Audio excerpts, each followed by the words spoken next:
In this video, I'll be reviewing a really cool product for adding cool effects to stylized and toon style artworks, and the product is called CelesTools. So the creator contacted me and asked me if I wanted to review the product, so thanks for sending over this product to review. And be sure to check out the creator Levi Magny's YouTube channel, where he has toon style artwork Blender tutorials and his own videos on how to use the product.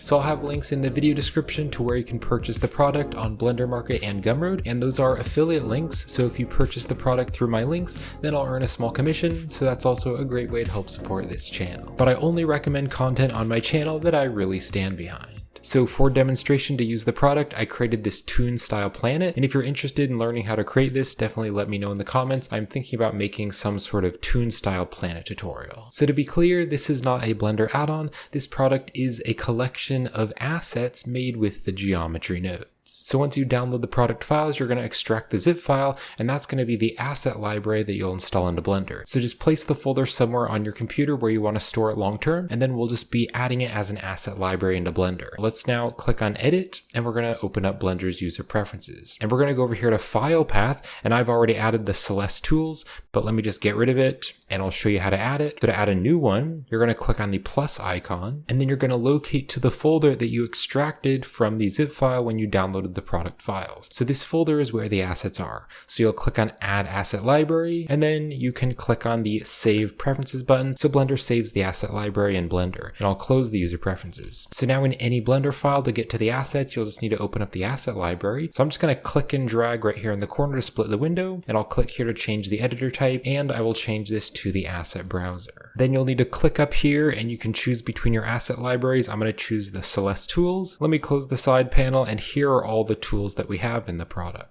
So I'll first show you how to use this Constellation. So we're going to drag and drop the Constellation as an asset into the 3D scene. So to edit the constellations, you'll hit Tab to go into edit mode, and you can see this object is a curve object. So you can select the curve handles and you can move them around. You can also scale the curve handles, and that's going to change the constellation. You can also press the T key to open the side panel, and you can use the draw feature. And so you can draw where you want the curve to be, and that's going to add the constellation there in the curve. You can also use this one here, which is the curve pen.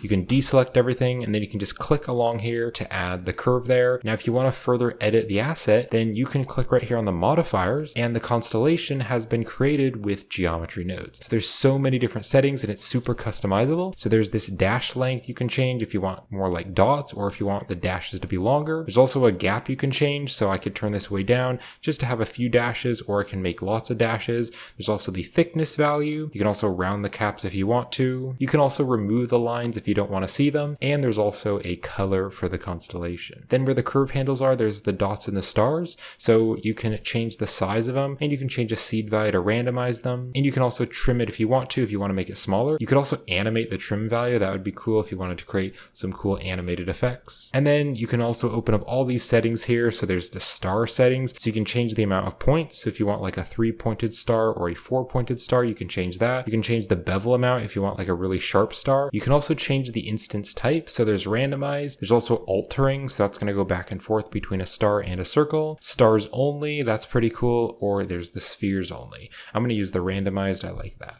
I'm also going to add some bloom to the scene. So I'll go up here to the render properties. I'm going to turn on the bloom. And then what I'll do is select the object here. And if I go to the material, it does have a material on the geometry nodes. So if I just click right here, I'm just going to add the constellation material so I can edit that. And I'll turn up the strength. So let me just make that a bit brighter. So I'm now going to show you how to add this cool Stardust effect. So we'll just drag and drop the asset into the file. And if you go into edit mode, this is using curves to generate where the Stardust is. So I was thinking this would be really cool if you're creating some sort of underwater scene. You could kind of use this to create a cool bubble effect, or you could also use it to create a cool nebula effect. So that's what I'm going to be doing. So I'll just add it back here, and I'll go to the draw feature, and I'm just going to add like some cool nebula. So I'll just add some there. Let's also add some kind of around there. I'm going to move the whole thing really far back and maybe scale it up a little bit. And then I want to change some of the settings. So I'll go back to object mode, and I'll go to the modifier settings. Here's the Stardust settings. So there's the subdivisions. There's also the density. So if you want many more of them or less of them, you can easily change that. There's also this taper, which is going to be the end of the curve. And then let's also change the size. So there's the minimum size and the maximum size. What's also really cool about this is that these are actually animated. So if I press the space bar to play this, you can see they're automatically animated. So that would be really cool just to add to animations. You can also change the movement scale. So let me just turn this way up so they're kind of more spread out. And then I'm also going to change the scale. So maybe I'll make these a little bit bigger, and I'm going to change the movement scale to kind of bring them out again. And then something that I found looks really cool for this scene is to add a depth of field. So what I'm going to do is I'm just going to add an empty object. I will select the camera. I'll go to the camera settings. I'm just going to add the depth of field, and I'm just going to choose the empty object. Turn this way down, and now we have a really cool nebula effect, and it's kind of blurred in the background. All right, the next effect I'm going to show you is the halo. So I'll just drag and drop this halo right here into the scene. So this is pretty cool as well. You could use this for creating like planets and things. If I double tap the R key, I can kind of rotate this around. So you could use this if you were creating like a planet. You could stick it in the center here of a planet. And of course, if you go over here to the modifiers, there's a bunch of settings so you can turn the count up. So you could make this look like little asteroids or moons, maybe rotating around a planet. And you can also change the thickness of it. So I might turn the thickness down a little bit. And you can also randomize the seed. And then what you could also do is you could like animate this value here. So there's a placement minimum and a placement maximum. You could maybe animate this to like have them rotating around. And of course, there's other settings here, like you can change the colors. So that is a really cool element as well. I'm just going to delete this though, because I didn't want to use it for the final scene. There's also another really cool tool here, which is the particle fill. So you need to add the particle fill to an object. So I can click and drag, and then I'm going to drop it right here on the planet object, and you can see it's now added it to the planet. So this is super cool as well. It kind of adds some little particle effects, and it kind of looks like maybe some trash floating around in space, or some satellites, or maybe some moons floating around the planet. If I just go here to the modifiers and go to the settings, I can change the density if I want that to be really dense. I can also change the offset. And if you press the spacebar to play this value is actually animated as well.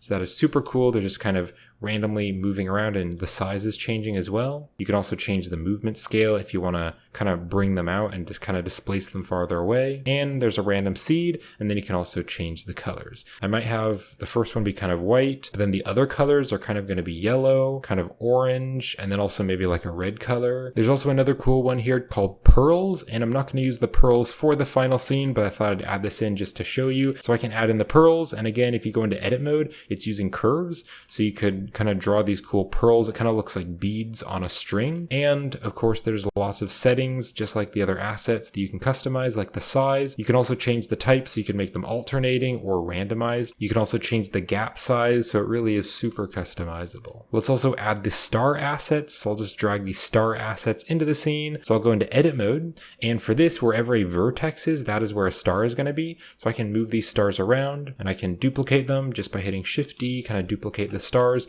We can put just a few stars around the scene. Let's go here to the modifiers, and I can change the star settings. So I'm going to do a 5-pointed star, and I can change the inner radius and outer radius. And I want to make the stars sharper, so I'll turn that bevel amount way down. And I can also change the depth if I want to. And there's size settings as well. So let's turn the minimum size way down. And then we'll just turn the maximum size up just a little bit. And then if I want to make them all rotate randomly, I can change this rotation Z value. So they all have random rotations. And I can change the colors as well. So I want to make these more of like lighter colors.